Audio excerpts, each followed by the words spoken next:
शिक्षक को अपनी पत्नी को कार चलाना सिखाना दर्दनाक हादसे में बदल गया। सड़क पर कार चलाते समय दूसरे वाहन को बचाने के प्रयास में ब्रेक की जगह एक्सीलरेटर दबने से अनियंत्रित कार कुएं में जा गिरी। इस हादसे में शिक्षक की जान तो बच गई, लेकिन पत्नी, बेटी और उन सबको बचाने के लिए आए युवक की मौत हो गई। ये घटना बुल्ढाना जिले के देऊलगांव राजा शहर की है। बुल्ढाना जिले के देऊलगांव राजा शहर के रामनगर परिसर में रहने वाले अमोल मुरकुट एक शिक्षक है। हाल ही में उनकी पत्नी स्वाति ने कार चलाना सीखा था। घटना वाले दिन अमोल अपनी पत्नी को कार चलाने की प्रैक्टिस कराने के लिए निकले थे, लेकिन किसको पता था कि यही उनके परिवार के लिए अभिशाप बन जाएगा। मुरकुट दंपति ने छोटे बेटे को स्कूल भेजने के बाद बेटी सिद्धि को भी साथ लेकर अपनी कार से निकले।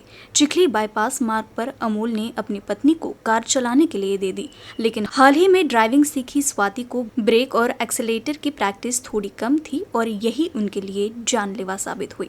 कार चलाते समय एक दूसरे वाहन को बचाने के प्रयास में जल्दबाजी में ब्रेक की जगह एक्सीलरेटर दबने से अनियंत्रित हुई कार पास के 70 फीट गहरे कुएं में जा गिरी। इस दौरान अमोल ने किसी तरह एक पेड़ का सहारा लेकर अपनी जान बचा ली, लेकिन इस हादसे में उनकी पत्नी और बेटी की मौत हो गई। इतना ही नहीं बल्कि उन सबको कार समेत कुएं में गिरता देख बचाने के लिए कुएं में छलांग लगाने वाले पवन पिंपले की भी मौत हो गई। इस घटना के बाद पुलिस और प्रशासन की मदद से कार और सभी का शव बाहर निकाला गया। रामनगर कॉलनीमध्ये एक व्यक्ती, त्यांची पत्नी आणि मुलगी असे तिघेजण कारमध्ये जात होते। त्या व्यक्तीच्या पत्नीला ते कार शिकवत होते। ते कार शिकत असताना अचानक ॲक्सिडेंट झाला आणि कार ही बाजूलाच असलेल्या एका खोल जुन्या काळातील म्हणजे चालू स्थितीत नसलेल्या विहिरीमध्ये जाऊन पडली। त्या विहिरीमध्ये 50 ते 55 फूट पाणी आहे। साधारणपणे विहीरसुद्धा 60 ते 65 फूट खोल आहे। या घटनेची माहिती मिळताच आमचे स्थानिक तहसीलदार, ठाणेदार तातडीने घटनास्थळावर दाखल झाले। तसेच अग्निशामक दल, क्रेन, मोटर पंप वगैरे सगळे तिथे घेऊन गेलेले आहेत आणि जे पाणी आहे, पाण्याची पातळी जास्त असल्यामुळे पाणी तातडीने बाहेर काढणं सुरू आहे 2-4 पंप लावून। आणि जसं पाणी खाली जाईल तर पाणी खाली जाताच क्रेन आणि अग्निशामक दलाच्या मदतीनं ती कार आणि त्यामधल्या ज्या बॉडीज आहेत त्या बाहेर काढण्यात येतील। हे बचाव कार्य सुरू असताना तिथलंच एक स्थानिक तरुण होता, त्या तरुणाने विहिरीमध्ये उडी घेतली, परंतु दुर्दैवानं तो पण अजून 20 ते 25 मिनिटांपासून पाण्याच्या बाहेर आलेला नाही अशी प्राथमिक माहिती मिळालेली आहे। जसंही पाणी कमी होईल तसं आमची जी तिथे टीम जी आहे, रेस्क्यू टीम जी आहे, तर ती तातडीने कार आणि बॉडी बाहेर काढेल। प्रसंगी आपल्याला औरंगाबाद किंवा जालन्यावरून मदत पण आपण मागितलेली आहे। तिथूनही अग्निशामकच्या गाड्या निघालेल्या आहेत, त्या पण पोहोचण्यात आहेत। बुल्ढाना जिले के शेगांव में दर्शन के लिए पैदल जा रहे एक वृद्ध को बस ने टक्कर मार दी। इस हादसे में वृद्ध की मौत हो गई। बुल्ढाना जिले से सटे अकोला जिले के बालापुर तहसील के धनेगांव में रहने वाले 85 वर्षीय हरिचंद्र लांडे संत गजानन महाराज के दर्शन के लिए पैदल ही अपने गांव से शेगांव जा रहे थे, लेकिन शायद नियति को कुछ और ही मंजूर था। वह संत गजानन महाराज के मंदिर में पहुंचते उससे पहले ही शेगांव के चित्रकला चौक के पास एक बस ने उन्हें टक्कर मार दी। इस हादसे में गंभीर रूप से जख्मी वृद्ध को अस्पताल ले जाया जा रहा था, तभी उनकी मौत हो गई। इस घटना के बाद पुलिस ने बस चालक को हिरासत में ले लिया है। अकोला जिले के मूर्तिजापुर तहसील अंतर्गत कुरुम सर्कल के पास एक ट्रक ने बाइक को टक्कर मार दी। इस हादसे में 8 वर्षीय बालिका की मौत हो गई, जबकि उसके माता पिता गंभीर रूप से जख्मी हुए हैं। अकोला जिले के मधापुरी निवासी अंबादास सोलंके अपनी बहन के घर जाने के लिए बाइक से निकले थे। उनके साथ में पत्नी और 8 वर्षीय बेटी प्रिया भी बाइक से अमरावती जिले के दरियापुर तहसील के कोकरडा जा रहे थे। इसी दौरान मूर्तिजापुर तहसील के कुरुम बस स्टैंड के पास अमरावती अकोला रोड पर एक ट्रक ने उनकी बाइक को टक्कर मार दी। इस हादसे के बाद बाइक सहित सोलंके दंपति रास्ते के किनारे गिर गए, जबकि उनकी मासूम बेटी सड़क के बीच गिरी, जिससे ट्रक ने उसे बुरी तरह से कुचल दिया। इस हादसे में माता पिता के सामने ही मासूम बेटी की मौत हो गई। इस घटना के बाद पुलिस और स्थानीय नागरिकों की मदद से जख्मी दंपति को अस्पताल में पहुंचाया गया। साथ ही पुलिस ने आरोपी ट्रक चालक को भी गिरफ्तार कर लिया है। राज्य में बेरोजगारी की समस्या बढ़ती जा रही है। कई क्षेत्रों में भर्ती प्रक्रिया ठप होने से राज्य भर में कई युवा बेरोजगारी की कगार पर है। सामाजिक कार्यकर्ता शरद जंबारे पाटिल ने मुख्यमंत्री और उप मुख्यमंत्री को पत्र के माध्यम से राज्य के सभी विभागों में तुरंत भर्ती प्रक्रिया शुरू करने की मांग की है। राज्य में भर्ती प्रक्रिया ठप होने से कई छात्रों के भविष्य पर सवाल खड़ा हो गया है। इसके चलते सामाजिक कार्यकर्ता शरद झामरे पाटिल ने मुख्यमंत्री और उप मुख्यमंत्री को पत्र लिखा। एमपीएससी की परीक्षा परिणाम अभी नहीं आए हैं, जिसके चलते कुछ छात्रों ने आत्महत्या कर ली। झामरे ने अपने पत्र के माध्यम से सरकार से ये भी पूछा है कि सरकार उन युवाओं के भविष्य के साथ खिलवाड़ क्यों कर रही है जो भविष्य में महाराष्ट्र के प्रशासन का नेतृत्व करना चाहते हैं।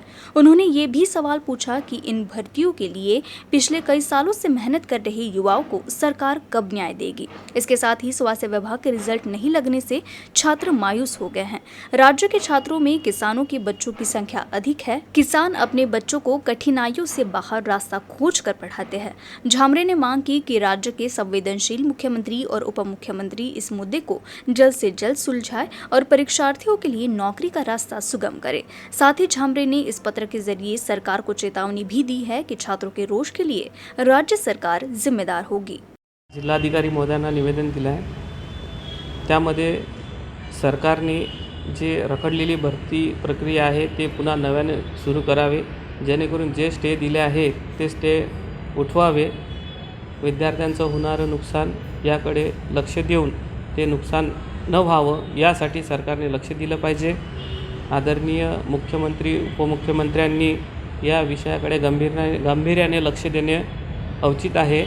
तरी माझी सरकारला एवढीच विनंती आहे की त्यांनी आता विद्यार्थ्यांचा अंत पाहू नये। अकोला जिले के डॉक्टर पंजाबराव देशमुख कृषि विश्वविद्यालय के वनस्पति रोगशास्त्र विभाग की एक टीम ने जिले के विभिन्न हिस्सों में कपास की फसल का निरीक्षण किया।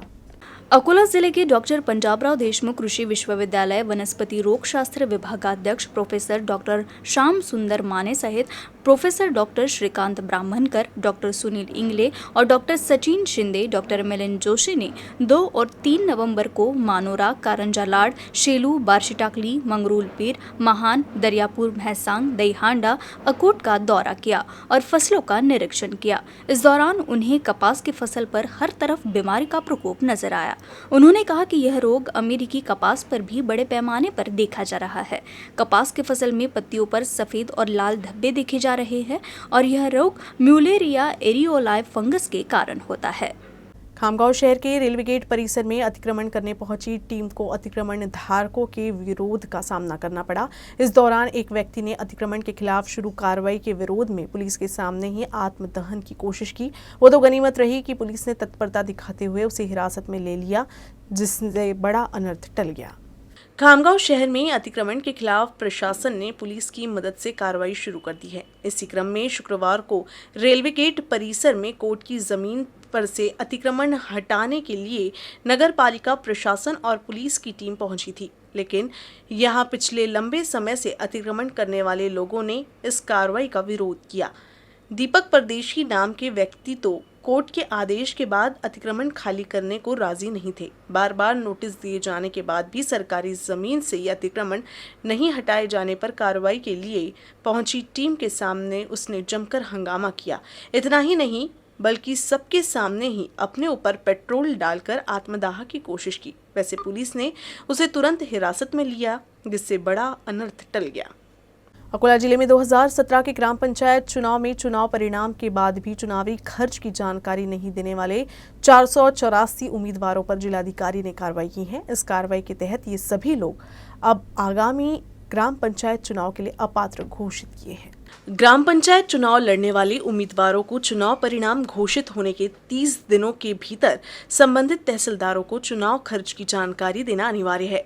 पिछली बार 2017 में जिले में 272 ग्राम पंचायतों के चुनाव हुए थे और चुनाव के नतीजे 9 अक्टूबर 2017 को घोषित किए गए थे, लेकिन चुनाव परिणाम के 30 दिन के भीतर कई उम्मीदवारों ने अपने चुनावी खर्च की जानकारी नहीं दी थी। इस पृष्ठभूमि में चुनाव खर्च की जानकारी चुनाव परिणाम के 30 दिन के भीतर प्रस्तुत नहीं करने वाले उम्मीदवारों की रिपोर्ट प्रस्तुत करने का आदेश दिया गया था। जिले के अकोला, बार्शीटाकली, मुर्तिजापुर, तिल्हारा और पातुर के तहसीलदारों द्वारा प्रस्तुत रिपोर्ट के अनुसार जिलाधिकारी नीमा अरोरा ने आदेश दिया है कि संबंधित 5 ग्राम पंचायतों का चुनाव लड़ने वाले 484 उम्मीदवारों को अगले 5 वर्षों के लिए ग्राम पंचायतों का चुनाव लड़ने के लिए अयोग्य घोषित कर दिया जाता है। अब ये सभी उम्मीदवार अगले 5 साल तक ग्राम पंचायत का चुनाव नहीं लड़ सकेंगे। उमेदवारी अर्ज भरल्यानंतर त्यांनी विहित मुदतीमध्ये खर्च देणं अत्यंत आवश्यक असते. ज्या उमेदवारांनी विहित मुदतीमध्ये खर्च दिलेले नाहीत अशा उमेदवारांचे प्रस्ताव तहसीलदारांकडून प्राप्त झालेले होते. त्या अनुषंगाने माननीय जिल्हाधिकारी महोदयांनी साधारणतः 484 उमेदवारांचे 5 वर्षाकरता ते उमेदवार निवडणूक करण्याकरता अपात्र आहेत अशा प्रकारचे आदेश निर्गमित केलेले आहेत. सदर प्रक्रिया ही शासन निर्णयाप्रमाणे असते. पुढील निवडणुकीमध्ये सुद्धा जे उमेदवार उभे राहतील तर त्यांना माझं आव्हान राहील की ही निवडणूक प्रक्रिया झाल्यानंतर त्यांनी विहित मुदतीमध्ये 1 महिन्याच्या आत त्यांनी उमेदवारीचा खर्च सादर करण्याची दक्षता घेतली पाहिजेत. अशा प्रकारे बाब जर झाली तर अशा अपात्रतेच्या बाबी आहेत त्या टाळता येतील आपल्याला। अकोला शहर के राम मंदिर में दीपोत्सव मनाया गया। अकोला शहर के शताब्दी पूर्व बड़े राम मंदिर के श्री रानी सती दादी धाम क्षेत्र में रानी सती दादी के 743वें जन्मदिन के अवसर पर दीप प्रज्वलित किए गए। 67 मातृशक्ति एवं नमो नारायणी श्री राम हरिहर संस्था की ओर से रंगोली बनाकर दीपोत्सव मनाया गया। इस अवसर पर 2000 दीपक प्रज्वलित किए गए।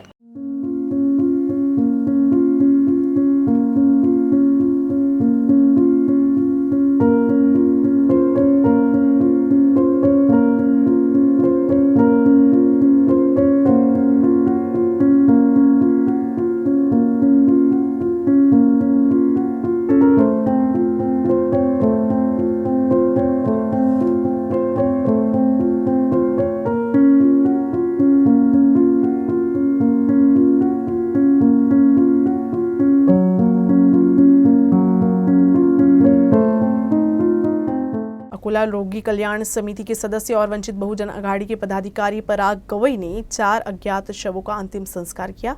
पराग गवई और उनकी टीम ने रोगी कल्याण समिति के सदस्य के रूप में कार्यभार संभालने के बाद सैकड़ों अज्ञात शवों का अंतिम संस्कार किया है। अकोला शहर के खदान थाना क्षेत्र की धौपदाबाई झारेकर को इलाज के लिए मुख्य अस्पताल में भर्ती कराया गया था, जहां इलाज के दौरान उनकी मौत हो गई। सामाजिक कार्यकर्ता और वंचित बहुजन आघाड़ी के सदस्य पराग गवई को मृतक के परिजनों की आर्थिक हालत खराब होने की बात का पता चलते ही उन्होंने धौपदाबाई झारेकर का विधिवत अंतिम संस्कार किया। साथ ही सिविल लाइन थाना क्षेत्र में रेल लाइन पर 30 वर्षीय अज्ञात युवक व रेल हादसे में 60 वर्षीय वृद्ध का शव मिला, जबकि रामदास थाना क्षेत्र में 47 वर्षीय व्यक्ति का शव मिला था। पुलिस विभाग ने परिवार से संपर्क करने का प्रयास किया, लेकिन जानकारी नहीं मिलने पर रोगी कल्याण समिति के सदस्य गवई को जब पुलिस विभाग के माध्यम से इस मामले की जानकारी हुई तो उन्होंने चारों शवों का विधिवत अंतिम संस्कार किया। इस समय प्रोफेसर प्रसन्नजीत गवई, प्रोफेसर धम्मपाल भदे, संकेत शिरसाट, सतीश वानखेड़े, आकाश गवई, हर्ष वाहुरवाग समेत सामाजिक कार्यकर्ता बड़ी संख्या में मौजूद थे। न्यूज रूम से बस इतना ही। खबरों का सिलसिला यूं ही चलता रहेगा। आप देखते रहिएगा यूसी न्यूज अकोला।